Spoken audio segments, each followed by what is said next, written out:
I want to do a bigger deep dive into this, because I think we need to know what is the main. I did do more of an analysis into it. What is this big serpent targeting? You know, what is it really going after? So we've got this, look, one big serpent, one very big supernal serpent, like one big mess of evil. Right, so we've got different set of numbers if we include the Erev Ravrava, which I told you was connected to the big magicians of Egypt. Okay, the one that's going to bite the hardest and bring forth Mashiach quickest. So you've got this, you represent the people before God. So this is the concept of the intermediary. This is the concept of the Mashiach. Okay. Equivalent in some way, the ordinal of that to this number 664, 4 times this. So they're going after the intermediary. They're gonna try and bite their hardest. The concept of Mashiach ben Yosef gets a good old chomp from this big serpent. Also Moshe, because the Erev Ravrava have absolutely obscured the concept of Mashiach within Judaism. That's where they go. That's what they go after. The concept of Mashiach. They've literally erased the concept of Mashiach ben Yosef. In truth, they talk about it, but this is the entire secret inner meaning of the Torah. They talk about the concept of Mashiach ben Yosef, but then as the inner secret meaning of the Torah in Judaism, you've got Ein Sof, you've got Metatron. They're both filled full of erroneous doctrine, Greek philosophy, and Metatron's just Gnostic. The concept of Metatron, the whole concept of Metatron, there's some truth in it. The whole concept of Metatron in Judaism, they've got bits of everything. The cosmic Christ of Paul is synonymous with the concept of Metatron in Judaism.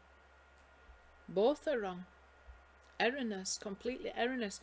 So they've got the bit there, the bit hard, and we've had 2,000 years of exile. Okay. 116 is the ordinal of Mashiach ben Yosef. Listen. Okay, so Shimon ben Hillel, the one who we got to listen to, Shimon, the one who would come, like Moshe, and who did, who was exiled who went into Egypt 8 years old. Shimon ben Hillel went in as Shimon Kefa, 8 years old, who died around his 120th year, exactly the same as Moshe, within his 120th year, who was the Nasai, the head of the Sanhedrin. Moshe was the head of the 70 in the wilderness. Listen to him. Why do we listen to him? Because he got the revelation of the upper face. That's why we have to listen to him. You see the one big serpent? That's who he goes for, and we can see it. It's starting to come out, the extent of this evil that has disguised this, the one that we were supposed to listen to. Okay? But from the concealment we get the revelation. So this is to Bathsheba, the daughter of Amiel. Okay? I don't really know how much to speak about that, because I don't know much about it. I'd have to really research into it, but I put it up. People might know something about it. I don't really know why that would be. She's either some part of it that's an aspect of the concealment, or some reason for the concealment, which, you know, is very possible, or she's actually some part of the revelation, you know. Bathsheba. Okay, so I just wanted to point out this. A lot of troubles did come for David as a consequence of putting Uriah the Hittite into the fiercest part of the battle, because we've ended up, he wasn't permitted to build up the temple on account of these things. So the sages say that it was because of it, he had a lack of patience, because he was due to get this as his wife, but he wasn't patient enough. Probably his lower nature overwhelmed him at that time. Or he felt that she was destined for him, but he was impatient for it. So now we've had to wait, haven't we, very patiently, for King David's kingdom to be established on earth. We've had to be really patient and correct this defect in some way. So maybe that's something to it. We've had to be really patient, haven't we? Patient with God, and sort of like, we want Mashiach now, and it's really not forthcoming.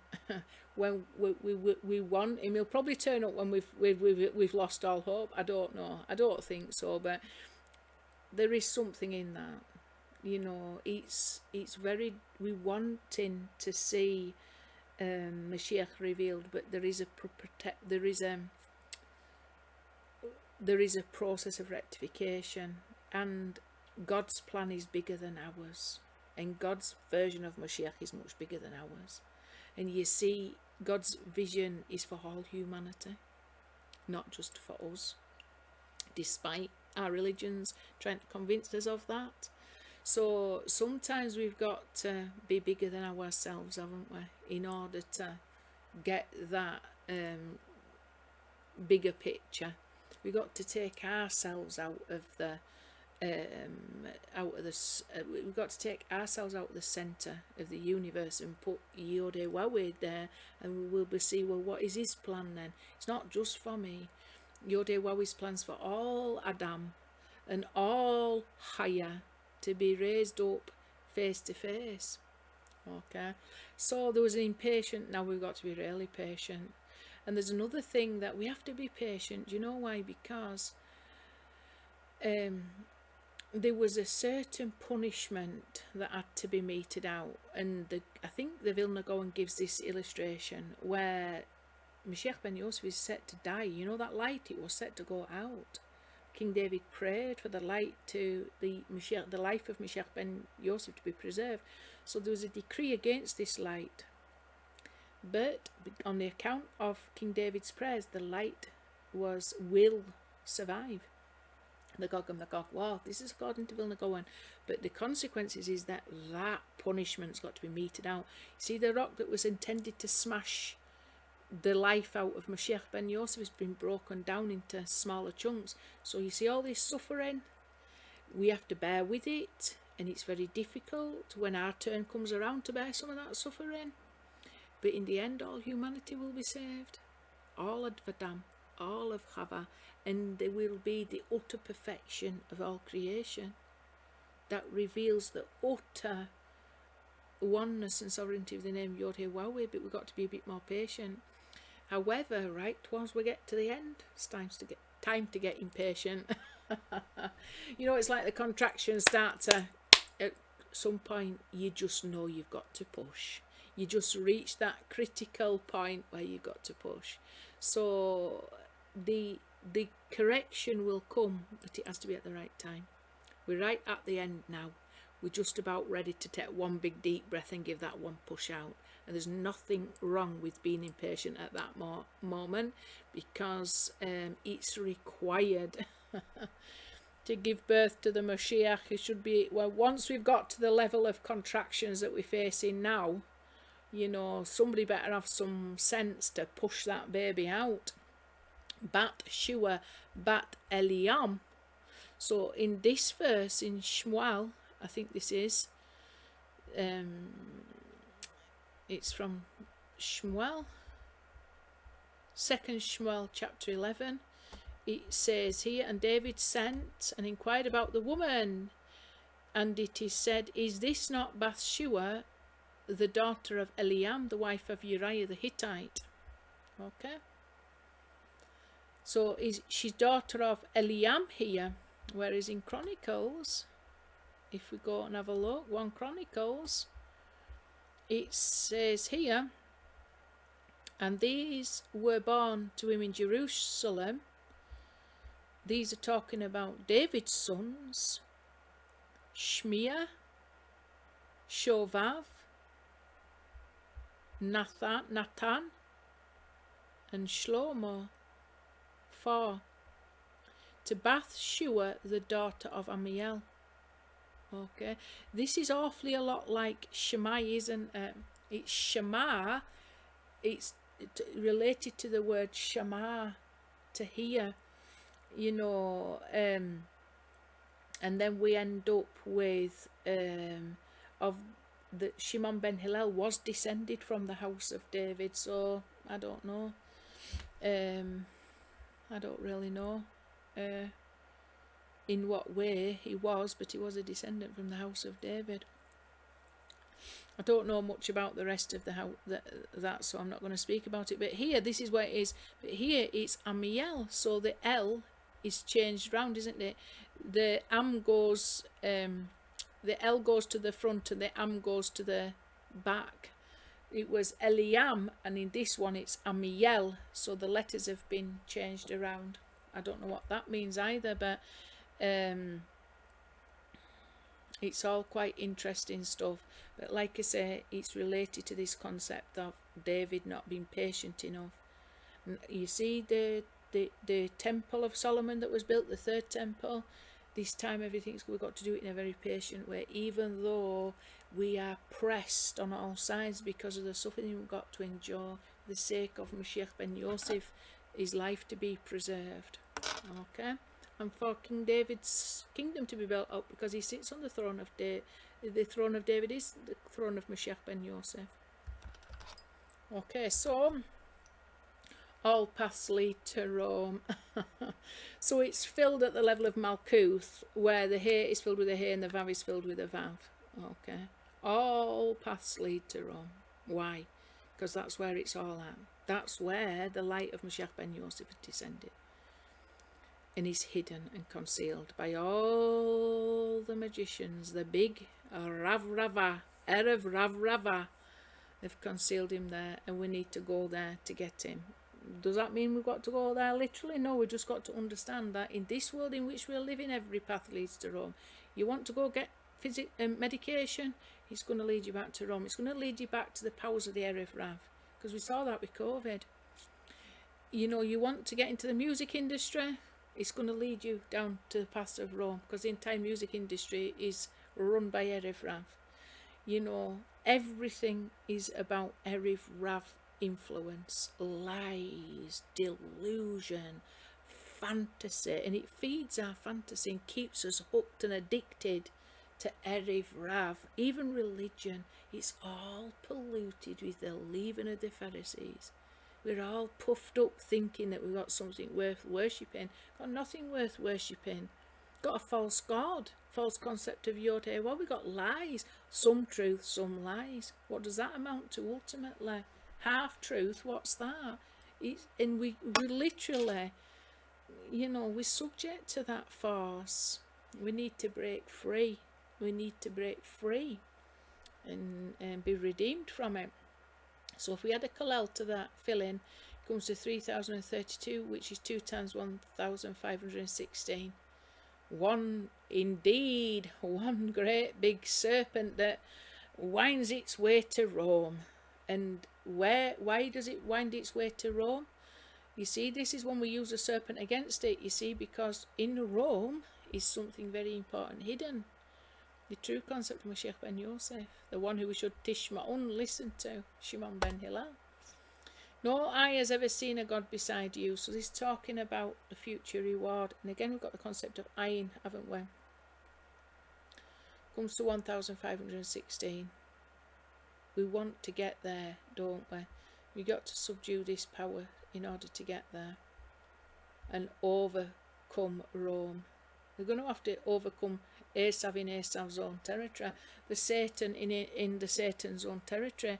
That will overpower the lie use the lie against itself to reveal the truth.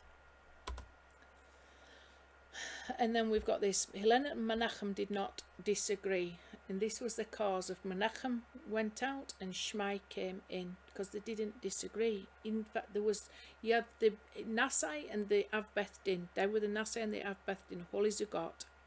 Because they agreed on the Shmaika, of this shmiking the animal on a festival, the laying on of hands with some exertion, because they both agreed there was no longer one opposite the other. So Menachem went out and Shmai came in, but Shmai is Shimon ben Hillel, his own son.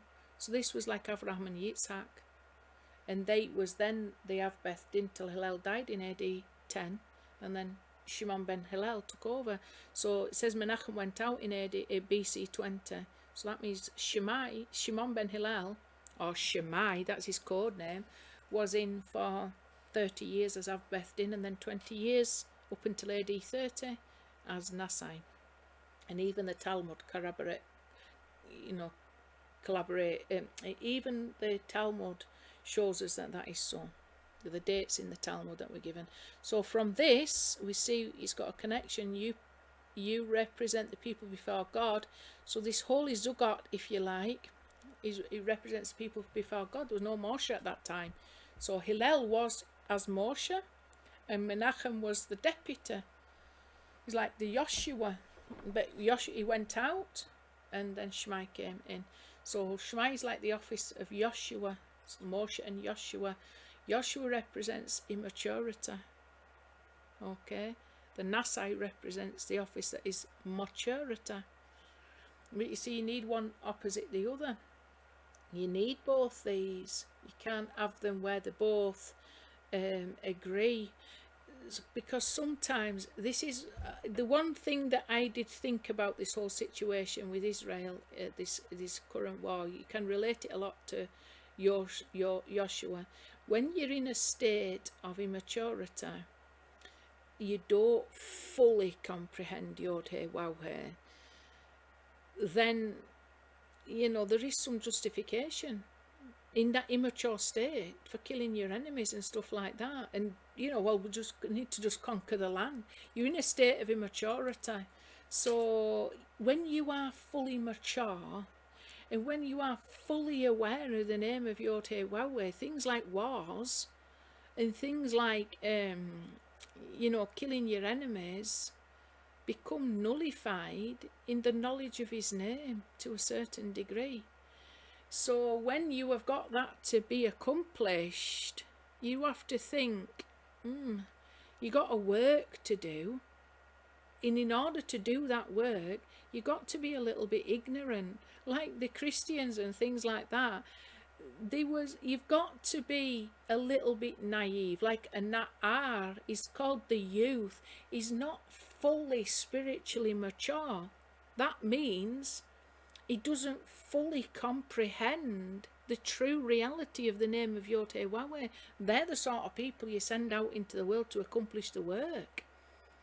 And that's why Moshe couldn't probably go into the land of Israel, because you reach a level of maturity where to take up arms and start killing people and accomplishing what needs to be done physically is contrary to the spiritual level that you've reached. So Shemai or whatever, or he was really Hillel's son. Hillel represented Avraham. Shimon ben Hillel. Shemai represented his son. So he was the youth to a certain degree. But it's when that goes out in still a state of immaturity, you're able to accomplish a lot more, even if it's not done perfectly.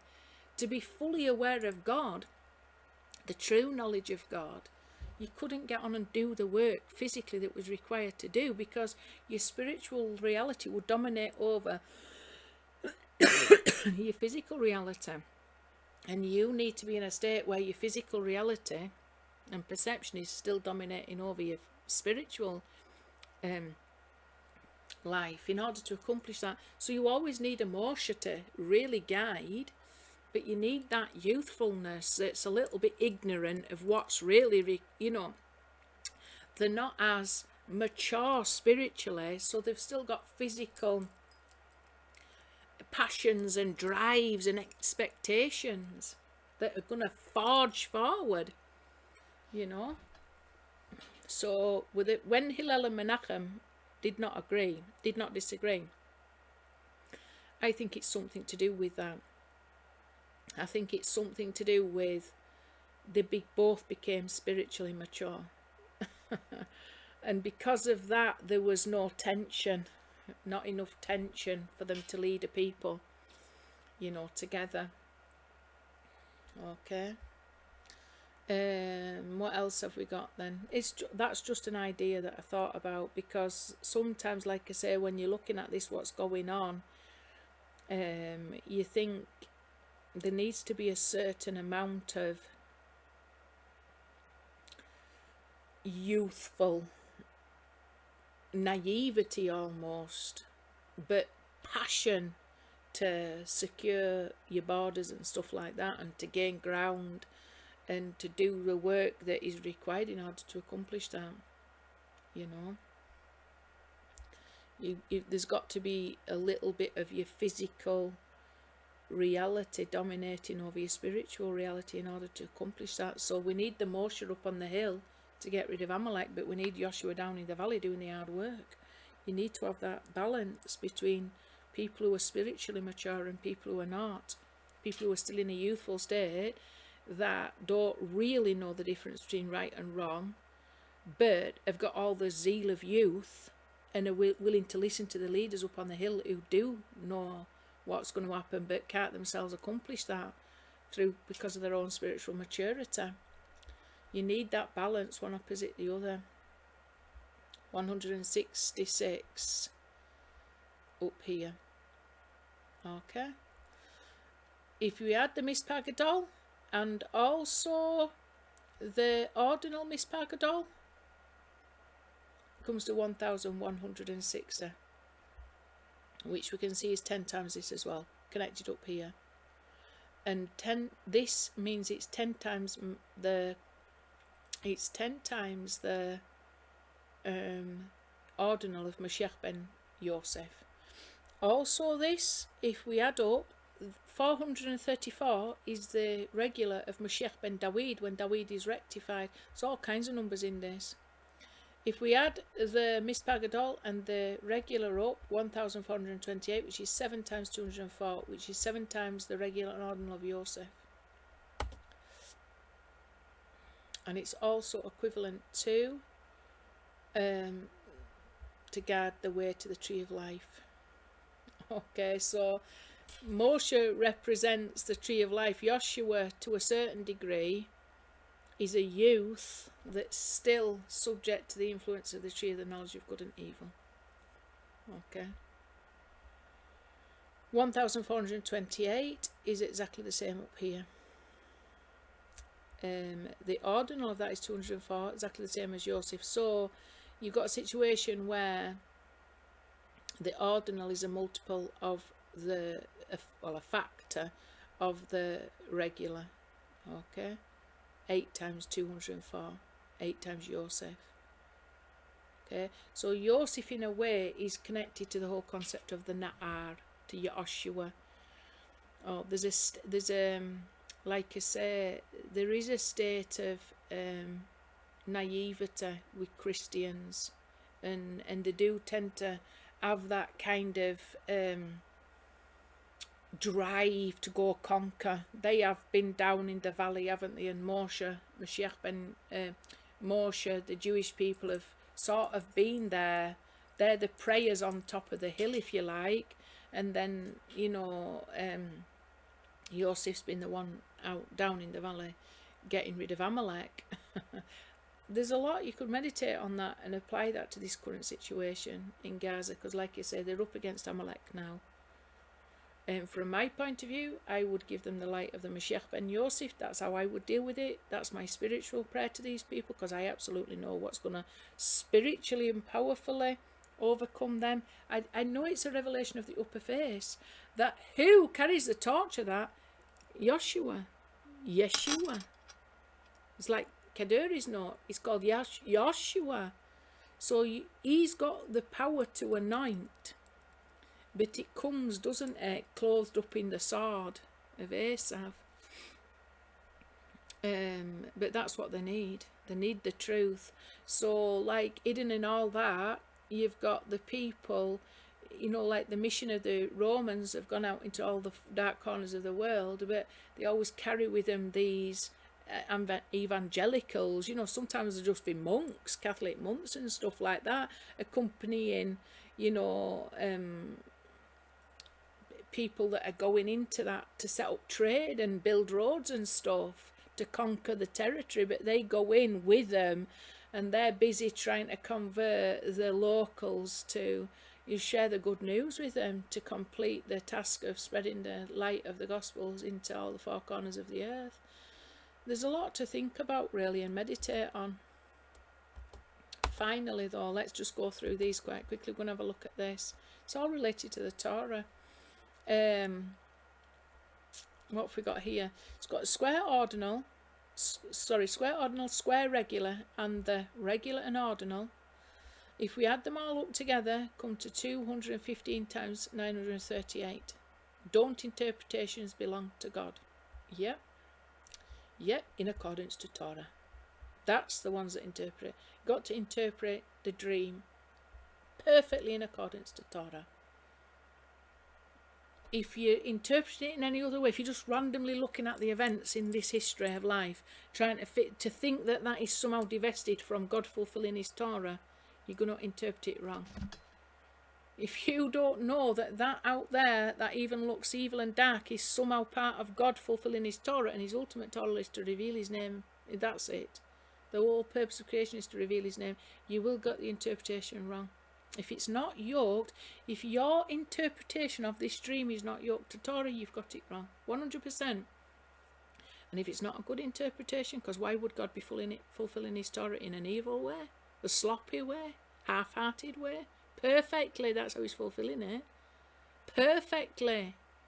If you can't see that, you're seeing something other than a true reality and good interpretation. It's a bad interpretation. You've got it wrong. You see, your bad interpretation is going to inspire lies, is going to inspire imagination, is going to inspire you to serve a false god. Torah, just in case you wasn't sure, the filling out of Torah comes to 938 also. Okay. 101 is Michael, which is linked to the whole concept of Michael. Mi el Chamocha, who is a god like you. Okay, so that's the 13 attributes of mercy, the upper face, revealed in the book of Keter. So that's connected to that also. It's uniting them together, isn't it? If you want to interpret Torah right, you've got to interpret them. The two revelations of his name, they've got to coincide perfectly with one another. Snakes, vipers, so, and again 101. So it was, the Torah was given in a place of snakes and vipers and scorpions. I think that is related to the 1516. Just wait a minute. Yeah, snakes, vipers and scorpions comes to 1316, the same as no eye has seen, which was connected to the 1516 that we've just done. So snakes and vipers, what are those then? These are the forces of Satan that are in the desert. There's also in the pit of Yosef, snakes and scorpions and no water. This is all connected to that concept. The Torah is given in a place of snakes, vipers and scorpions so that we will prevail against the forces of evil. See these lies that we were getting, all the lies of the Erev Ravrava, the great magicians of this exile that are using every single road they built that leads to Rome to convince us or fool us into serving Satan and his lies, to bend our knees, to confess our tongues, to utter rubbish. We have got to use the power of the Torah. We got to overcome these forces, okay, with the truth of the Torah and defeat Satan in Satan's own territory, okay, which at this time is Rome. We've got to reveal that truth from the lie. And we've got to use it against the serpent itself, to defeat it. Our job is to defeat Satan. Our job is Yaakov wrestling with Satan through the night. We're only going to serve Yod-Heh-Wah with nothing else beside him. So as we can see, it's likened to this filling out of the Torah, which is likened to this. To get to this, you've got to overcome these forces of lie and delusion to interpret this reality properly. Ein od milvador, there is none beside him. This is an absolute meditation. Okay, Ein od milvador, there's nothing else beside him. It's such a powerful meditation. Okay, 938. Without knowing that there is nothing else beside him, i.e., nothing of reality exists except him revealing his name through it in some way. It doesn't matter what our evil choices to choose good and evil conjure up in this world. God has got a plan that's good and it transcends all that. And he uses our evil free choices and our good free choices to ultimately reveal himself, to ultimately fulfill his Torah. This is part of the perfection, that even man making evil choices is part of God's utter perfection to ultimately reveal himself. There's only him. No matter how dark reality appears to be, there is only Yod-Heh-Wah fulfilling his Torah perfectly, and that's it. There's only, it's all good. It's all good. It may not feel it, our body might not feel it, but our soul should know that it's only good. And the tree of the knowledge of good and evil. So we've had to contend with this, haven't we? We've been chomping down. Sometimes I think to myself, I think I've had to eat the whole tree. I think I've been in this life eating the entire tree. I'm down to roots, I'm sure of it. I've got a little joke in my own head. We've really taken more than a bite of the apple, haven't we? With this tree of knowledge of good and evil. I think between us we've eaten it all. It feels like we have. Like I say, I think we're down to roots. There's going to be no tree left by the end of it. 938. Don't interpretations belong to God. So this is the force we've got to wrestle with, isn't it? The consequences of eating from the tree of good and evil, like we were tempted by Satan to do. Okay, so now we're in Satan's territory, suffering from the influence both good and bad, not even able to discern the difference because we're immature, and we're in a whole lot of trouble then, aren't we? We've got to get to a place of maturity, and only the truth can mature us, and that takes time to reveal.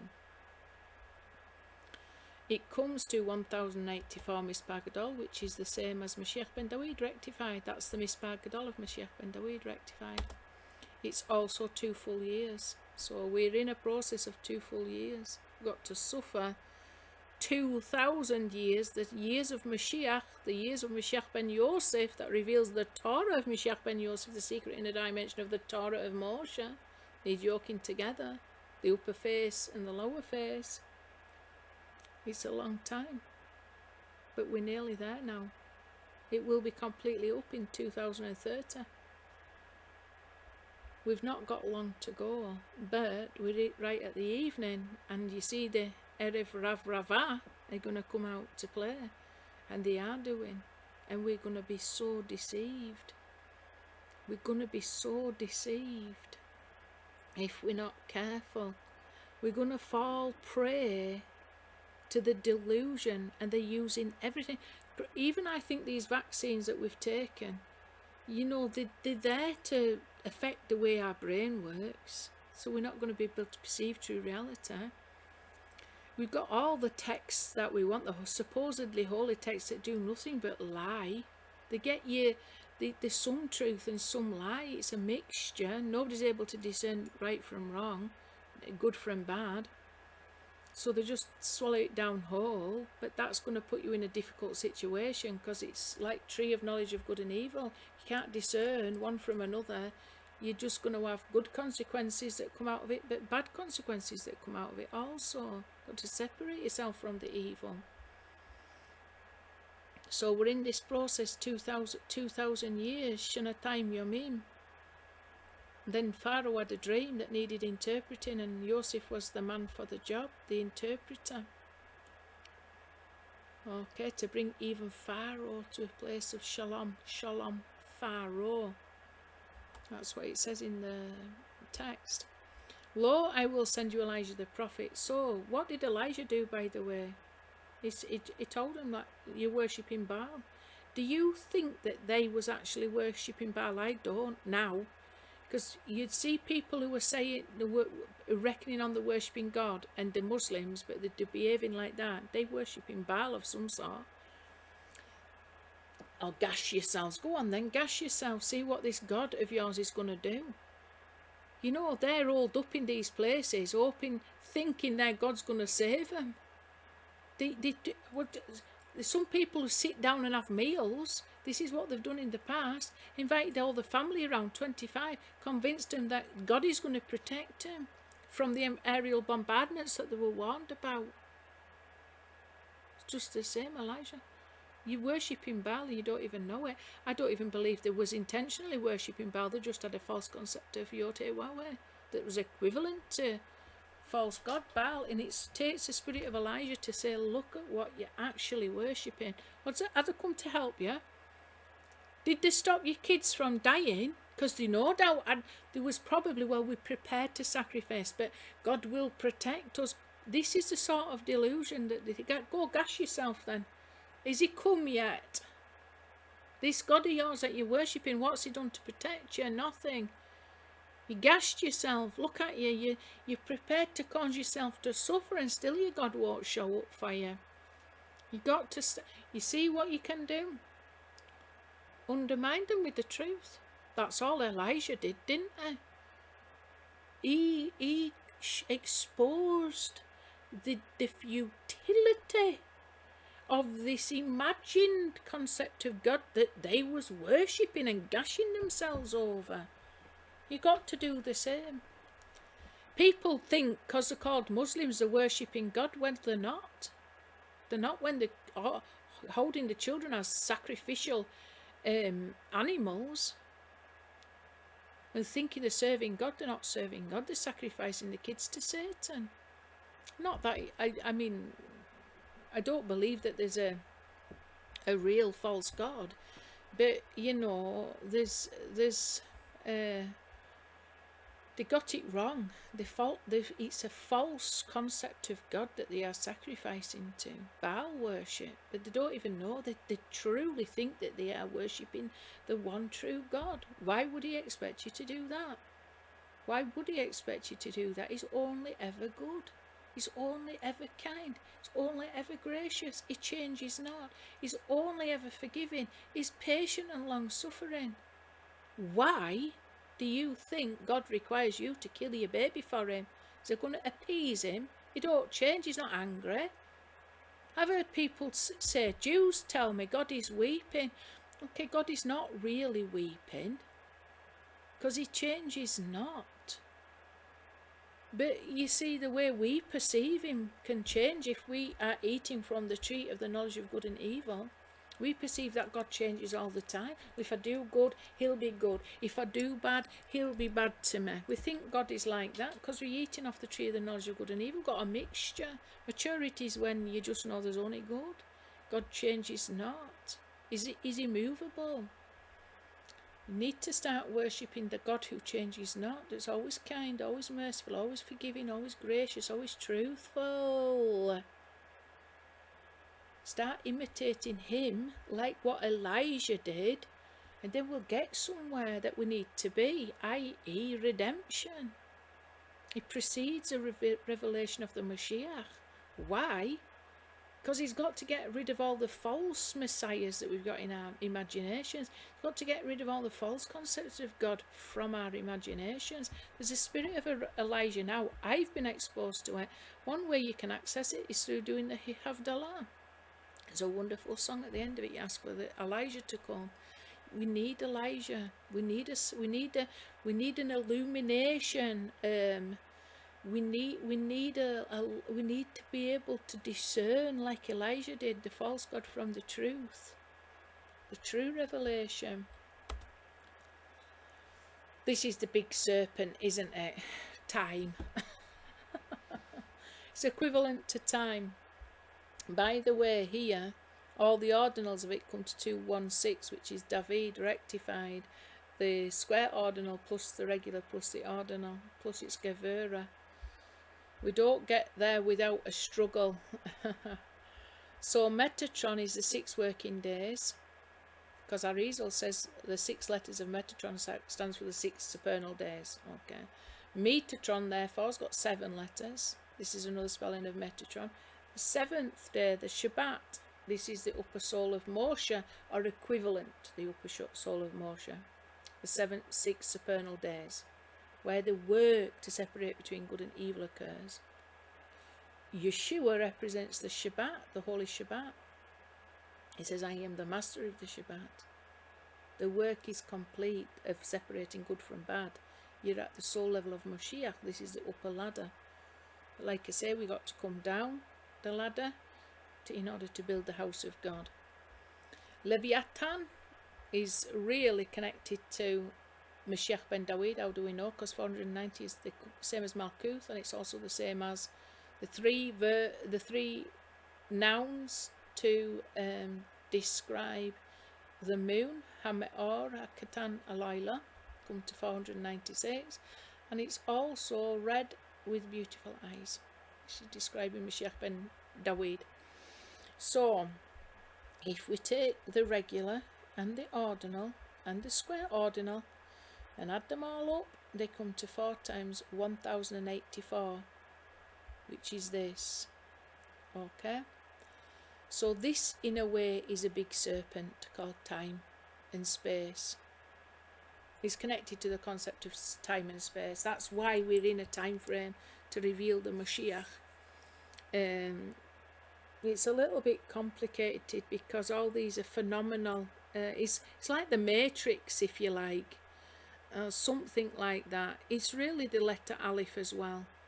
You know, the upper Yod, the Vav, and the lower Yod. It's like the serpent wrapped around the staff. So, you know, the head going up and the tail going up, and somehow the middle wrapped around the staff. It looks like a letter. You can make it look like a letter Aleph. I've done it before. It's a little bit complicated, but essentially there's only Yod He Waw He. Okay. And he exists eternally outside of time. He exists outside of time, but is given this whole time, if you like, and a whole concept of time and space, in order for us to do a work below to build a home for him to dwell with us. Okay, in this lower reality. Okay, lower physical reality. I suppose it's a mystical way of looking at it. I would just see it as it's the scaffolding around the kingdom of Yod He Waw He that's required until the building's fully built within. It's like a matrix. It's a scaffolding on the outside. It's a necessary evil. You don't want the scaffolding to remain once the building within is fully developed and grown. In the meantime, however, until the building has reached full maturity and full security, until the fruit's ripe, then this is the husk that's protecting it. This is the outer husk. This is the scaffolding. This is the necessary evil until that it is within, that it's protecting, has reached full maturity. So this is the false concept of Mashiach in a way. Okay, it's the serpent around the staff. It eats until we've reached, Adam and Chava have reached full maturity and able to look at each other face to face, and the evil scaffolding can be removed. Okay, and that will be once Mashiach ben Dawid is revealed, because when Mashiach ben Dawid is revealed, that's we've reached full maturity, we've reached the full moon stage, and all her paths are shalom. So you see, you interpret the reality correctly. All her paths are shalom. They're all going to lead to shalom. You see, we need shalom because we need the nations subduing to the aspect of to the side of shalom. We need them to be the holy vessels to fill with the light of the name Yod-Heh-Wav-Heh. But that's not going to be accomplished unless you get this interpretation right that's based on Torah, after battling with all the forces of evil and needing the spirit of Eliyahu to help. That you are a valiant woman, Aishet Chayil. Ultimately, the Muslim people, they will be an Aishet Chayil. They are the wife of Adam. Adam is Israel. They are the nations. They are the vessel of Shalom that will fill with the light of Israel. So we can see that's where we ultimately head in, and we need the good interpretation from the tree of life perspective that leads to all the paths being shalom, that rectifies the entire nations and raises them up to become a valiant woman, Aishet Chayil, crown of a husband. 118 is a filling out of the name Yeshua, the ordinal filling out of the name Yeshua, when the Vav is filled with an Aleph. So we can see that is connected to Yeshua, Yeshua, the upper light. And it's needed, isn't it? Because like I say, there's a lot of Amalekites within Islam at this time, and that definitely needs subduing by the power of the name of Yosef, the upper light, the upper face. Let's bring these up. Electricity and magnetism. So these are the two opposing forces. We talked about opposite forces, didn't we? We talked about the mature and the immature. You need both. You need Moshe on the hill and Joshua down below. You need Moshe. You need the upper light and the lower light. Okay, the one that's bright, a lot of energy, starts off at first, but then slows down, and then Moshe's got an opportunity to build up his strength, hasn't he? Slowly over time, so that youthful impulse wanes, but the mature is coming into play then, isn't it? It's electricity and magnetism. So light is oscillating electromagnetic wave, isn't it? I actually live near I go visit the grave of Dr. James Clerk Maxwell, and he was the one that created the 4 formulas for light, physical light we're talking about, but we're talking also spiritual light. So in order for spiritual light to be revealed, i.e. the whole name of Yod-Heh-Wav-Heh, you've got to have these opposite forces to pull it along through time and space, haven't you? They're sort of dragging each other along in this wave, this oscillating wave, and all the energy that's stored in that photons of light is pulled along this wave that is essentially an oscillating electricity and magnetism. So in the physical we can sort of see a connection between the spiritual. We need Yosef, but we need Moshe too. We need them both together to bring all the energy, the power of the name of Yod-Heh-Wav-Heh down through time and space to where it's needed to be. There's always got to be the one opposite the other, and it's that force of opposites that cause that the energy to be transferred over through time and space. Pretty fast, by the way. So 2058, we need to connect to that reality. This is again, we need to connect Yod-Heh-Wav-Heh and the upper and the lower face together. We need to have that we need to have that light come now, don't we, and to be revealed. It's what we need, the whole world to be filled with it. But we've also got to have an appropriate vessel to fill that up with, because light can be very dangerous. Light can be very dangerous, you know. Certainly light, you know, you're talking about radiation, things like that, very, very dangerous to us if we receive it. That's why we've got to connect to the name of Yod-Heh-Wawi, because this is the light that we've been created to receive, if you like. And there's lots of versions of light that's actually extraordinarily harmful and damaging. The light that we want in is the name of Yod-Heh-Wawi. We've been created to receive that particular light that's very beneficial to us. Like I say, the even ultraviolet light's toxic. You take too much ultraviolet light in, it's going to be toxic. It's beneficial for certain things, but very highly toxic. So we're wanting to focus on really that Yod-Heh-Wawi desires to reveal to us, his name Yod-Heh-Wawi. It's all wonderful. There's a lot of meditations in it all.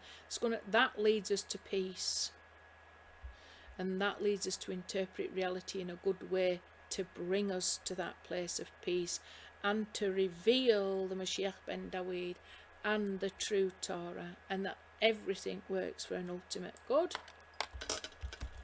And with that, I'll say shalom. Please subscribe and share, and thank you if you got this far for listening.